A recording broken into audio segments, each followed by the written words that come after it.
Olá, boa noite. Está no ar o Redação TVE. E começamos essa edição falando sobre saúde mental. Com o cenário vivido pela pandemia, a ansiedade tem sido o tema de muitas conversas. Segundo estimativas da Organização Mundial da Saúde, 9,3% dos brasileiros têm algum transtorno de ansiedade. O que começa com uma preocupação em sair de casa, por exemplo, pode se tornar algo que foge ao controle. Eu já dizia, nada de preguiça, o que nós vamos fazer hoje? Aí, quando eu me sentia um pouco assim, eu pegava uns vídeos de dança, né? E eu dançava. Foi assim, com bom humor, que Nara enfrentou os primeiros meses da pandemia. Quando bateu a ansiedade, ela movimentou o corpo e ocupou a mente. Já que tudo era tão limitado, eu deveria continuar a viver, dentro das minhas possibilidades, num ambiente restrito, mas com satisfação. Então, eu fiz vários cursos. Mas vale ressaltar, sentir ansiedade é normal. Ela é importante, ela exerce uma função biológica de proteção, que a gente precisa, aos poucos, ir regulando, seja com medicação, seja com psicoterapia, para que aquela ansiedade deixe de ser disfuncional, para que ela deixe de gerar prejuízo. Porque quando traz prejuízo, merece atenção e pode não ser algo simples de lidar. Questões como desigualdade e as condições socioeconômicas também pesam na saúde mental. Um estudo publicado em 2019 por docentes de Pelotas, no sul do estado, investigou a prevalência de transtornos de ansiedade entre pessoas de 18 e 35 anos. A amostra de quase 2.000 pessoas indicou que são muito frequentes entre as mulheres, especialmente entre as mulheres negras, e também estão associados a outros fatores. A baixa renda, há poucos anos de estudo, ou menor escolaridade, também foi associada ao uso de tabaco. E aí, o uso de tabaco, sim ou não, tá? Independente da quantidade de tabaco. E abuso de álcool, não o consumo esporádico ou o consumo social, assim. O Brasil é considerado um dos países mais ansiosos do mundo. Os transtornos de ansiedade são um problema de saúde pública. No ano passado, o Ministério da Saúde realizou uma pesquisa sobre isso. Dos 17.000 entrevistados, 86,5% estavam enquadrados em algum tipo de ansiedade patológica. Recentemente, algumas produções deram visibilidade ao tema. Pode ser, sabe que não puedo. Escucha, não puedo. Clara. No, I get panic attacks. It doesn't here. I'm agoraphobic. I can't go outside. A personagem não consegue sair, uma limitação que Kal-El conhece bem. Os ataques de pânico se manifestaram na adolescência, mas foi há 3 anos, enquanto estava na faculdade, que os sintomas da agorafobia começaram. Comecei a me sentir mal, comecei a ter os sintomas do pânico, que é as mãos suando, o coração acelera, falta de ar, e foi assim que comecei a desenvolver. Então, nisso de eu estar em casa, já não conseguia mais sair. Eu tentei bastante. Antes, eu fui para a faculdade, dentro do ônibus eu passava mal, voltava para casa. Eu ia para a faculdade, passava mal, chamava um táxi, voltava para casa. Mas aí, conforme foi passando o tempo, fui desenvolvendo, meios de eu conseguir estudar, trabalhar em casa, Os sintomas, eles podem ser desde sintomas somáticos, ou seja, do corpo, com náusea, com algumas preocupações, com algumas ansiedades, até uma crise clara de pânico. Um ponto importante ainda é o estigma em relação aos transtornos psiquiátricos, que as pessoas têm tratado com mais naturalidade, mas esse é um impedidor, de a pessoa procurar auxílio, muitas vezes, ou até ter uma informação de qualidade. Na busca por mais informações e contra o estigma, Kal-El criou um grupo de apoio nas redes sociais para trocar experiências. As experiências positivas também, das pequenas vitórias, eu acho que isso é importante, o grupo ajuda. O grupo e o tratamento com o psicólogo já trouxe melhoras para o Kal-El, pois é essencial buscar ajuda. Que vá até a sua unidade básica de saúde, que converse com o seu médico, que peça um encaminhamento para uma psicoterapia ou para algum serviço de psiquiatria. Eu sei que a gente tem bastante dificuldade nesse sentido, mas buscar uma ajuda profissional é fundamental. E a saúde mental ganhou as manchetes também nessa semana após a atleta norte-americana Simone Biles falar abertamente sobre as razões que fizeram com que ela desistisse de disputar as provas individuais da ginástica olímpica. A ginasta, que possui transtorno do déficit de atenção com hiperatividade, falou sobre a sensação de esgotamento e a necessidade de cuidar da própria saúde.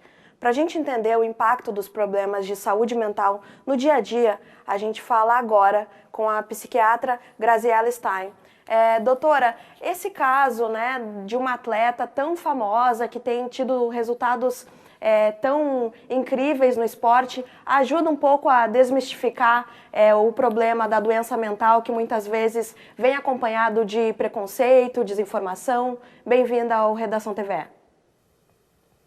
Boa noite a todos, boa noite audiência, é um prazer poder falar aqui com vocês e dizer que vocês abrirem esse espaço para falar sobre saúde emocional já é uma forma de psicoeducação, e a gente trazendo essa informação para as pessoas vai ajudar a justamente eliminar o preconceito. Infelizmente a gente tem preconceito em várias áreas e a saúde mental, os transtornos mentais, não fica fora disso. Ainda tem muito preconceito porque é o transtorno do invisível. Ninguém vê a dor que o outro sente. Então, a importância de pessoas como ela, que é uma atleta, uma pessoa que tem um impacto mundial, falar o que ela disse, para que as pessoas também possam se autorizar a reconhecer o que está acontecendo com elas e procurar auxílio.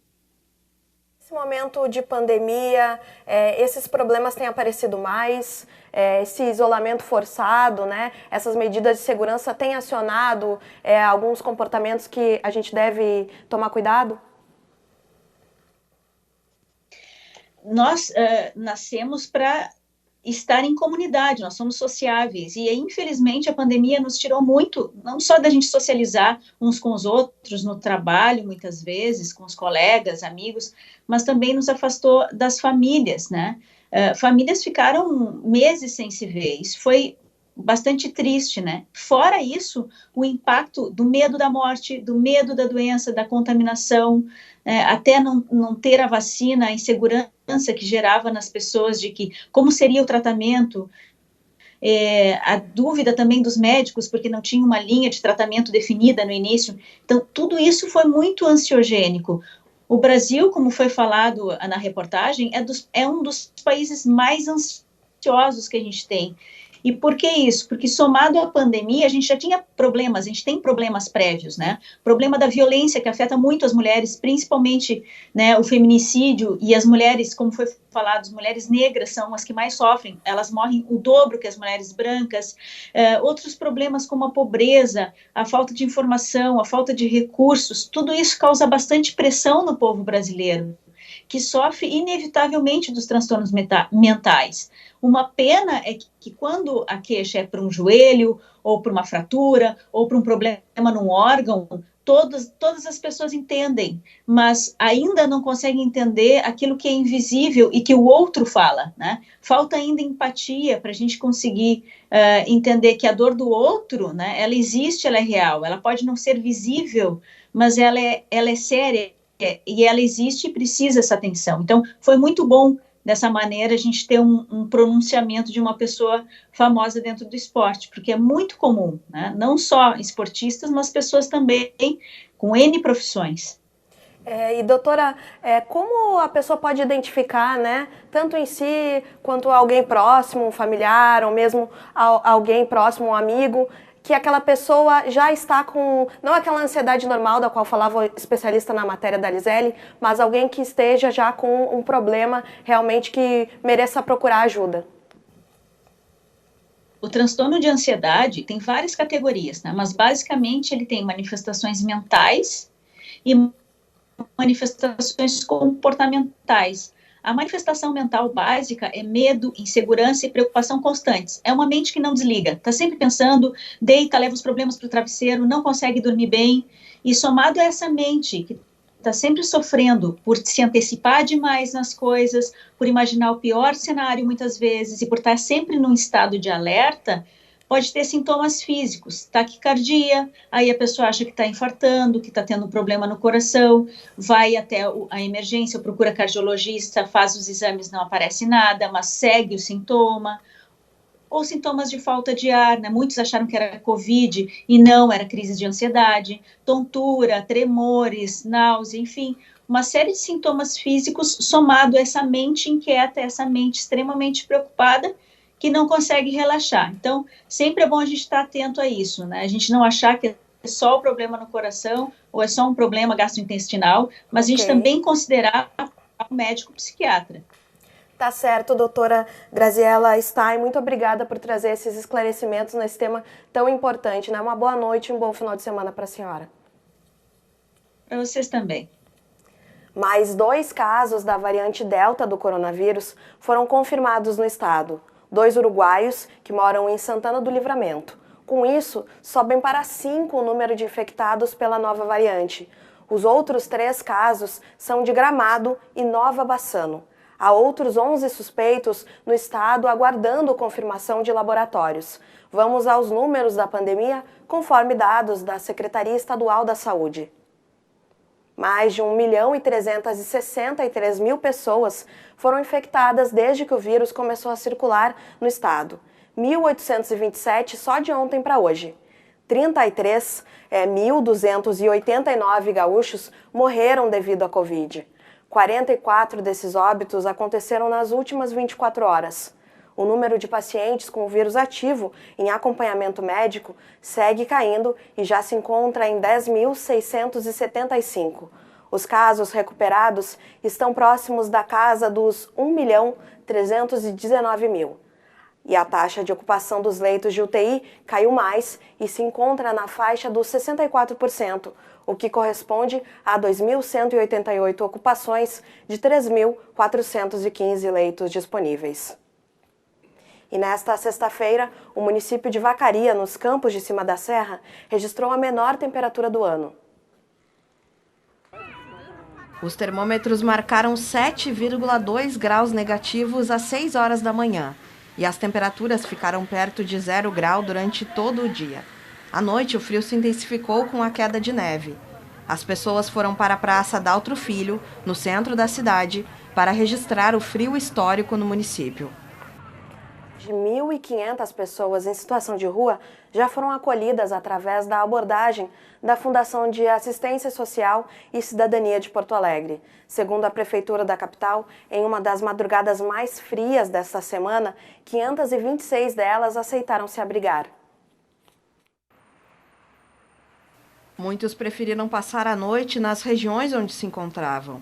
A Arquidiocese de Porto Alegre acolheu esta população em 6 igrejas.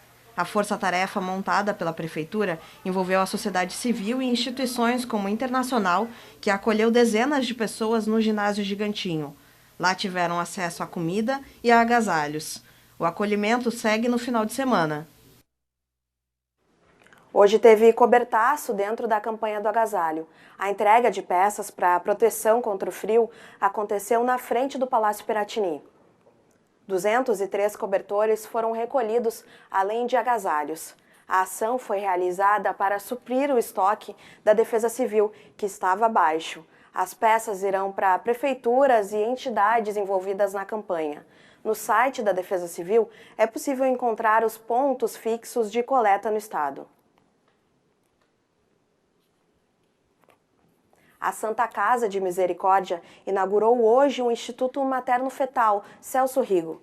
O local é especializado em doenças da gestação e fará o acompanhamento de pacientes com patologias fetais e materno-fetais. Localizado no Hospital da Criança Santo Antônio, iniciou as atividades em julho de 2020, mas com a pandemia foi inaugurado oficialmente hoje. O Instituto é uma parceria da Santa Casa com a Medicina Materno-Fetal Barcelona, entidade reconhecida no mundo na área da medicina fetal. As pacientes terão acompanhamento durante toda a gravidez pós-parto, tanto em gestação normal quanto em casos mais graves, com realização de exames especializados. A gente fala agora da participação gaúcha nas Olimpíadas. Neste sábado, às 7 da manhã, o atleta da Sojipa, Samori Uiki, grande sensação do salto em distância, vai disputar as qualificatórias nos Jogos Olímpicos de Tóquio. O gaúcho de Porto Alegre leva o nome de um dos mais famosos guerreiros africanos. herói da resistência ao colonialismo francês no continente durante o século XIX. Ele se classificou para representar o país no salto em distância, com a terceira melhor marca brasileira da história, 8 metros e 23 centímetros. Samori e o treinador Arataka mandaram do Japão uma mensagem para a torcida. Amanhã teremos a participação do Samori no salto de distância, na prova de qualificação, e estamos todos confiantes que podemos fazer história também nessa participação dos Jogos Olímpicos. Samori. Pessoal, torçam por mim amanhã no salto em distância, vou estar contando com o apoio de todos vocês e pode deixar que aqui nós vamos ir com tudo. Um abraço. Um abraço. A seguir tem a previsão do tempo e as comemorações pelos 115 anos do nascimento do poeta Mário Quintana. Agora, no Morro Santa Teresa, são 6 horas e 45 minutos e faz 12 graus de temperatura. Nós já voltamos.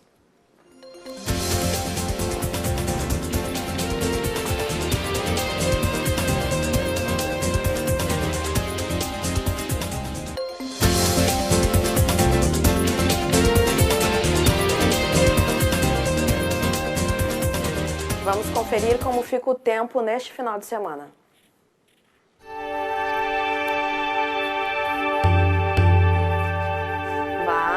O sábado vai ser de sol radiante em quase todo o estado.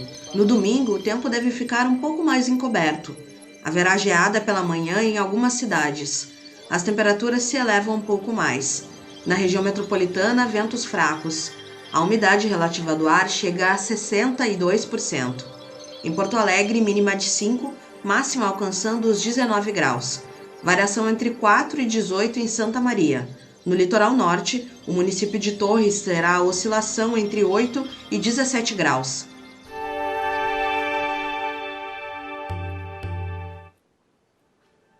Há exatos 115 anos, nascia em Alegrete Mário Quintana.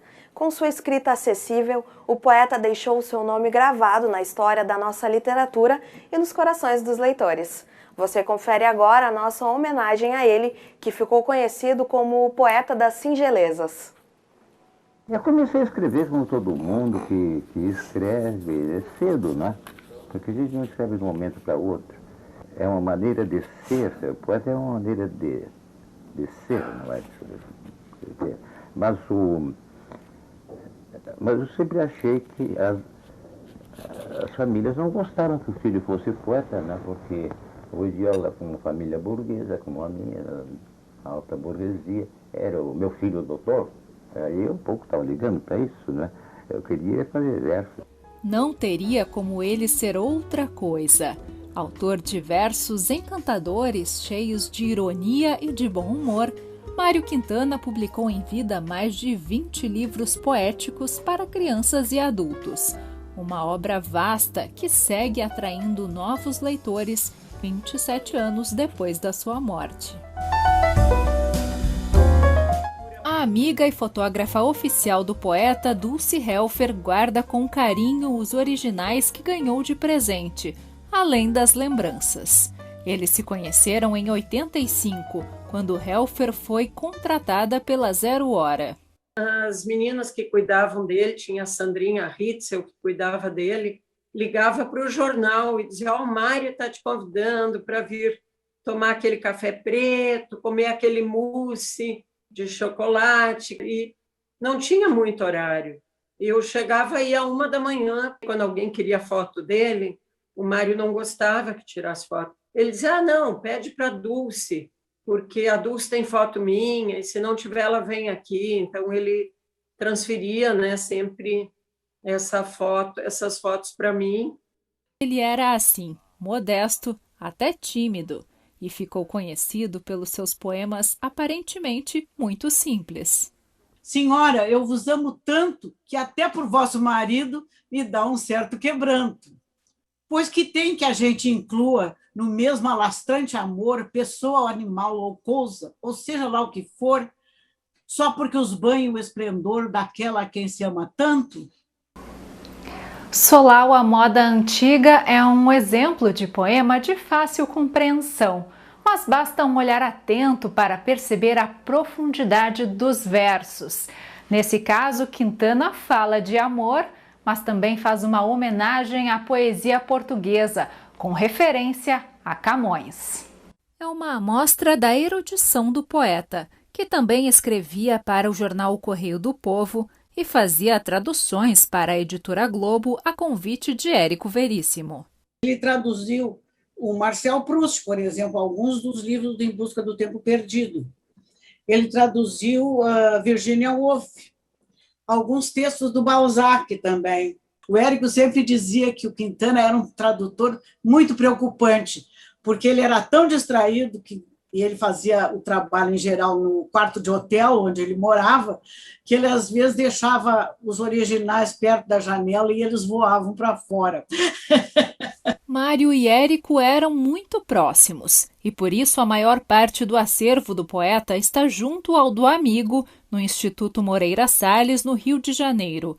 Quintana também frequentava a casa de Josué Guimarães e tinha uma paixão por Cecília Meirelles.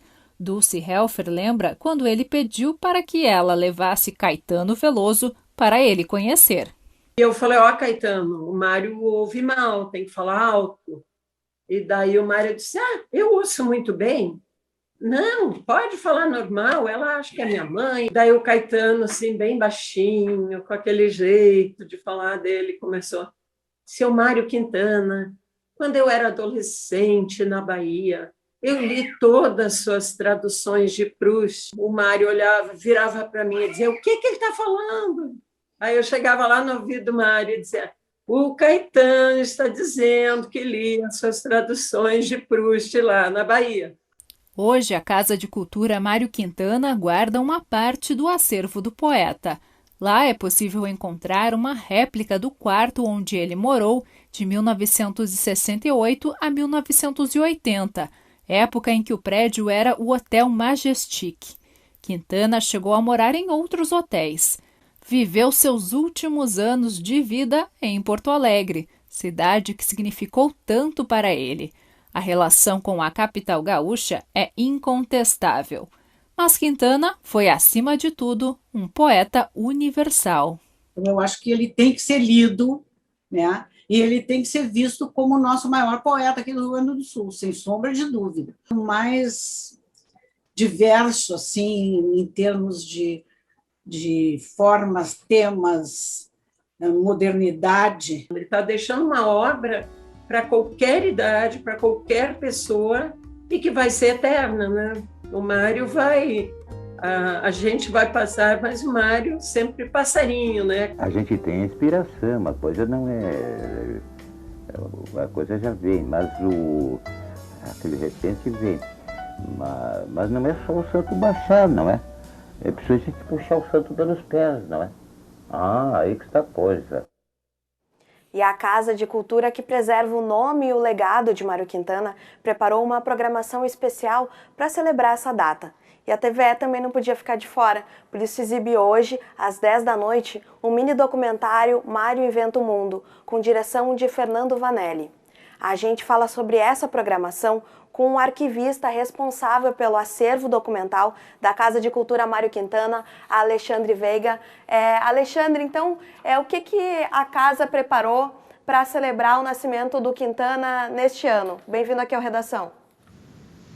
Boa noite, obrigado. É um prazer sempre poder falar do Quintana, poder falar dessa figura tão marcante e também trazer essa atividade que a Casa preparou. Esse ano de modo virtual, infelizmente ainda continuamos nessa situação da pandemia, mas também valorizando todo esse trabalho que foi feito para exibir e para mostrar, mais uma vez, fazer esse destaque para o aniversário do Quintana. Nós tivemos ontem, então, o lançamento de um projeto que já vem acontecendo, uma segunda edição, o projeto Poetas Diversos, que procura, de novo, mais uma vez, ressaltar a questão poética dentro da casa, assim como a própria figura do Quintana, essa ideia de trazer novos poetas discutindo e fazendo a sua produção poética e mostrando para a sociedade.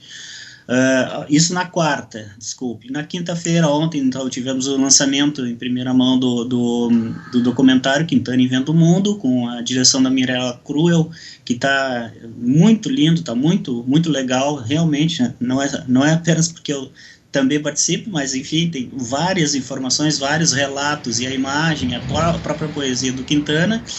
Então esse foi lançado ontem e hoje teremos uma live musical com a Clarissa Ferreira, que musicou um poema do Mário, e a Alice Caymmi, que é da família Caymmi, dispensa apresentações. É esse mini-doc que o pessoal vai poder conferir hoje, às 10 da noite aqui na TVE, né? Depois do Estação Cultura, apresenta um pouco, né, de todo esse acervo que a casa possui, né? São muitas memórias aí, e a própria Casa de Cultura, né? Esse espaço que a gente liga ao poeta. Isso, a própria casa é uma referência maior e é um centro cultural expressivo que vem cada vez mais se tornando importante dentro desse cenário cultural da cidade, do estado, do país, e vem trazendo também essa questão da memória, de fato, a memória do poeta, a memória como algo a ser valorizado enquanto produção cultural, e é o que a gente vem fazendo e vem se dedicando a fazer, principalmente agora, nesses 2 últimos anos, em que a gente tem buscado valorizar cada vez mais a memória do poeta, a memória do Quintana, que é o patrono da casa, inserido dentro dessa ideia mais abrangente de cultura como algo relevante para a sociedade. Tá certo, então, Alexandre Veiga, parabéns aí pelo trabalho, para ti, para toda a equipe, e sucesso em toda essa programação. Obrigada pela entrevista. Obrigado. Nós vamos conferir agora a agenda cultural com dicas para o final de semana. O instrumental Picumã faz show logo mais às 9h30 no Pará Fabaiuca, em Porto Alegre. O grupo apresenta repertório próprio e composições em ritmos como milonga, candombe e tango, que se fundem ao choro, à salsa e ao jazz. A abertura da casa acontece às 7h30 e você pode fazer reservas pelo telefone que aparece na tela.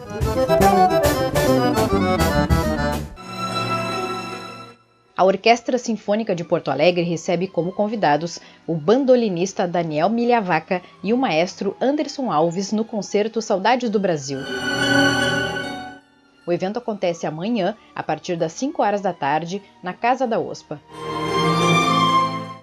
O jovem maestro conduz a orquestra, que interpreta uma obra de sua autoria, além de peças de Mozart, Milhaud e Nhatali. A apresentação será transmitida pelo YouTube e recebe público limitado mediante doação de alimento não perecível. Informações no site da orquestra. E para finalizar o mês do rock, a Embaixada Gastropub recebe Júlio Reni e o baterista do TNT, Fábio Lee. A partir das 8 horas da noite. No repertório, eles apresentam clássicos do rock gaúcho. Uma noite de celebração para cantar todas as músicas em coro. O espaço possui limitação de público e segue os protocolos exigidos pelos órgãos de saúde. Também no sábado, a partir das 9 horas da noite, tem encontro do Império da Lã. O grupo apresenta um show inédito com muito rock gaúcho através da plataforma Cuboplay. Ainda tem ingresso promocional disponível no site cuboplay.com.br.